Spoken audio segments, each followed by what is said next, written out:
ஐயா ருத்து ஐயா டெவன் கான்வேவை ஏன் பிளேயிங் 11ல ஆட வைக்க மாட்டீங்கன்னு சிஎஸ்கேவை புலம்ப விட்டுட்டாங்க. ஆர்ஆருடனான மேட்ச்ல டாஸ் ஜெயிச்சு ஃபீல்டிங்க தேர்ந்தெடுத்தார் சிஎஸ்கே கேப்டன் ருத்து. முதல்ல பேட்டிங் வந்த ஆர்ஆர் அணில யசஸ்வி ஜெய்ஸ்வால முதல் ஓவரே அவுட் ஆகினாரு கலீல். ஆனா இப்படி கிடைச்ச ஏர்லி பிரேக் த்ரூவை ஏறி மிதிச்சு பிரேக் பண்ணாரு. அடுத்து களமிறங்கின நிதிஷ் ராணா. சிஎஸ்கே பவுலர்ஸ் சின்ன பின்னம் ஆகினாரு ராணா. ஆனா அவரை தவிர மற்ற ஆர்ஆர் பேட்ஸ்மேன்கள்லாம் இந்த பிச்சில சாமியா ஸ்ட்ரகிள் ஆனாங்க.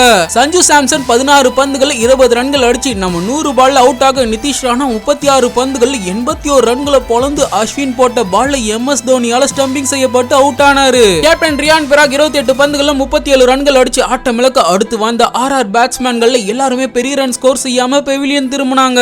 20 ஓவர்கள் முடிவுல 9 விக்கெட்டுகளை இழந்து 182 ரன்கள் அடிச்சிருந்தாங்க ஆர்ஆர். கலீல் அகமது, நூர் அகமது மற்றும் பதிரானா ஆளுக்கு தலா 2 விக்கெட்டுகளை வீழ்த்தி இருந்தாங்க.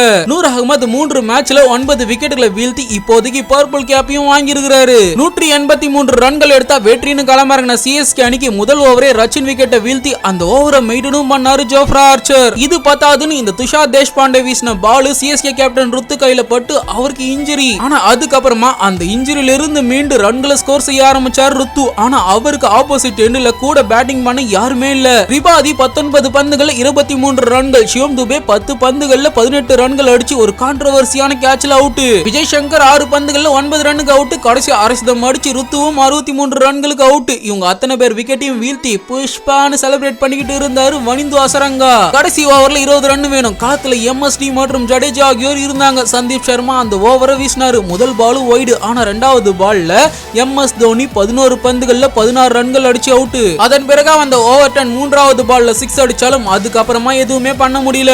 6 ரன்கள் வித்தியாசத்துல இந்த மேட்ச்ல ஜெயிச்சாங்க ஆர்ஆர். டெவன் கான்வே இப்ப ஃபார்ம்ல இல்லன்னு பிளேயிங் 11ல சேர்க்கலையா இல்ல வேற ஏதாவது காரணமானு தெரியல. ஆனா ருத்து கான்வே ஓபனிங் இறங்கி ரச்சினை 1 டவுன் இறக்கி விடலாம். இப்ப நம்ம ஓபனிங் அநியாயத்துக்கு வீக். பவர் பிளேல டெஸ்ட் இன்னிங்ஸ் ஆடிக்கிட்டு இருக்காங்க. அது போல பவுலிங்லயும் கலீல் கூட அன்சுல் கம்போஜா ட்ரை பண்ணி பார்க்கலாம். நமக்கு அடுத்த மேட்ச் வேற கோல ஃபார்ம்ல இருக்கிற டிசி கூட. அந்த மேட்ச்ல என்ன ஆக போகுதோ.